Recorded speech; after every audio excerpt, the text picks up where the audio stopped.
Bonjour à tous, ici Rodolphe Simoneau et je vous souhaite la bienvenue dans ce module 1 sur le juste à temps et les Kanban. Donc dans ce cours numéro 10, nous allons regarder le système Kanban à deux cartes. Nous allons regarder tous ensemble une simulation dans laquelle nous allons observer un petit peu le flux des déplacements du matériel associé à des cartes Kanban. Alors je vous propose le schéma de fabrication ci-dessous avec une entreprise dans laquelle on fabrique des cabanes pour oiseaux. Et dans ces cas, pour la fabrication de ces cabanes pour oiseaux, donc tout le processus est en anglais, la simulation est en anglais, mais je vais vous traduire les différents éléments qui sont nécessaires à la compréhension des différents flux de cartes Kanban que l'on va y voir afin de bien comprendre comment un Kanban à deux cartes fonctionne. Donc dans ce flux, nous pouvons avoir trois étapes. La première étape, c'est le sous-assemblage, sub-assembly, dans lequel on va avoir un sous-assemblage nécessaire à l'étape suivante, qui est la final assembly, donc l'assemblage final, dans lequel on va avoir besoin des sous-assemblages pour compléter cet assemblage final afin d'expédier vers la troisième étape qui est donc le shipping, soit l'expédition, c'est-à-dire envoyer le produit fini vers le client. Donc c'est un processus en trois étapes, donc relativement simplifié, et dans lequel on peut voir qui fonctionne par Kanban entre les différentes étapes. Donc on voit entre l'étape de sous-assemblage et l'étape d'assemblage final, il y a ce qu'on appelle le WIP store, donc Work in Process, donc les encours de production entre le sous-assemblage et l'assemblage final, et la même chose entre l'assemblage final et le département d'expédition. Donc, ce qu'on va observer dans cette simulation, ce sont les mouvements de cartes Kanban. On va dissocier deux types de cartes Kanban. Donc, ce qu'on peut voir là dans les encours de production, ce sont des stocks intermédiaires sur lesquels sont apposées des cartes Kanban de production. Donc, les cartes Kanban de production seront les cartes identifiées SA pour Sub-Assembly ou FA pour Final Assembly, blanches. Ce sont donc toutes les cartes qui donneront un ordre de production à la cellule concernée. Donc on va voir ces cartes Kanban de production, donc le premier type de carte, et le deuxième type de carte que l'on va voir se déplacer, ce seront des cartes Kanban gris foncé qui auront les mêmes acronymes SA pour Sub-Assembly et FA pour Final Assembly, et qui seront d'une couleur plus foncée pour les différencier et pour expliquer clairement que ce sont des cartes Kanban de déplacement du stock. Donc si on regarde un petit peu cette simulation, on s'aperçoit que donc le client va rentrer une commande finalement dans cette entreprise, et les commandes sont par lot de 25, et on fabrique par lot de 25 dans les différents sous-ateliers de cette entreprise. Donc SA, on l'a dit pour sub-assembly, pour sous-assemblage, et FA pour final assembly, soit assemblage final. Donc on a une commande qui rentre de 75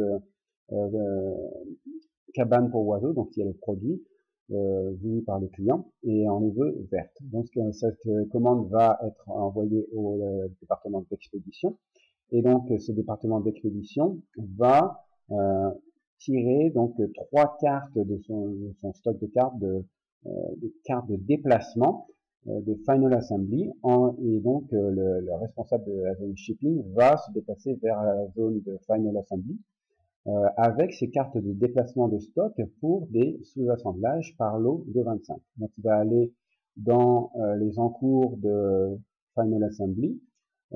voir ce qui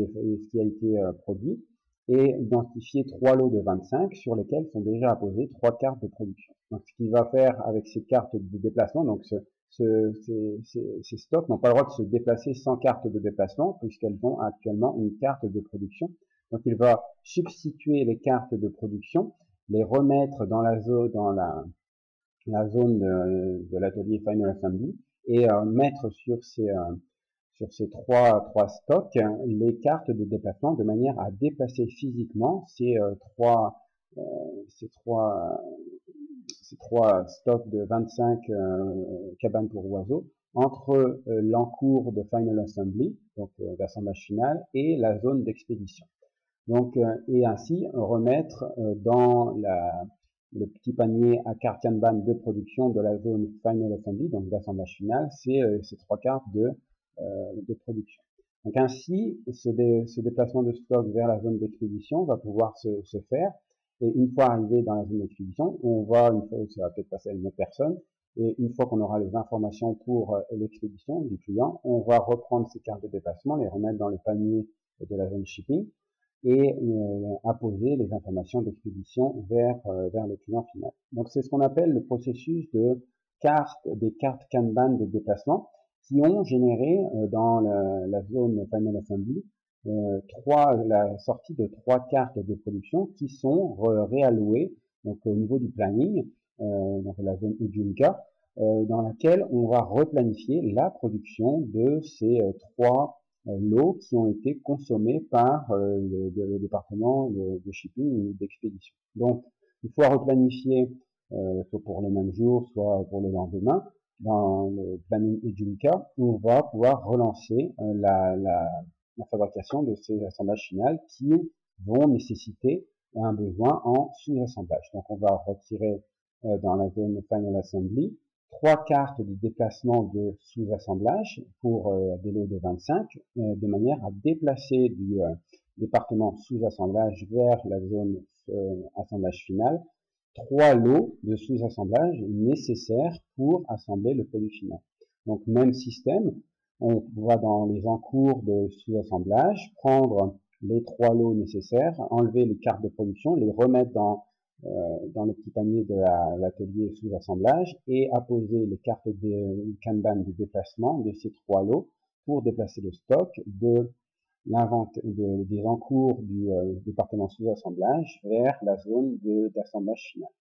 Donc une fois que ces cartes ces lots seront déplacés et qu'on va les consommer, on va pouvoir enlever ces cartes, les remettre dans notre petit panier dans la zone Final Assembly et produire, donc utiliser ces assemblages pour produire l'assemblage final et y apposer donc les cartes Kanban de production qui avaient déclenché le besoin, les apposer sur les lots qui ont été fabriqués et les mettre dans les encours de l'assemblage final. Donc ça, c'est ce que l'on appelle la boucle de cartes Kanban pour les lots de production. Donc on voit bien qu'il y a effectivement 2 boucles séparées qui contrôlent une contrôle la production des produits dans les différentes zones et l'autre contrôle les déplacements des produits entre les différentes zones. C'est pour ça que donc on appelle ça les Kanban à 2 cartes, donc des cartes à la fois de production pour une part et des cartes de déplacement pour signifier le déplacement des produits entre les différentes zones qui sont connectées entre elles.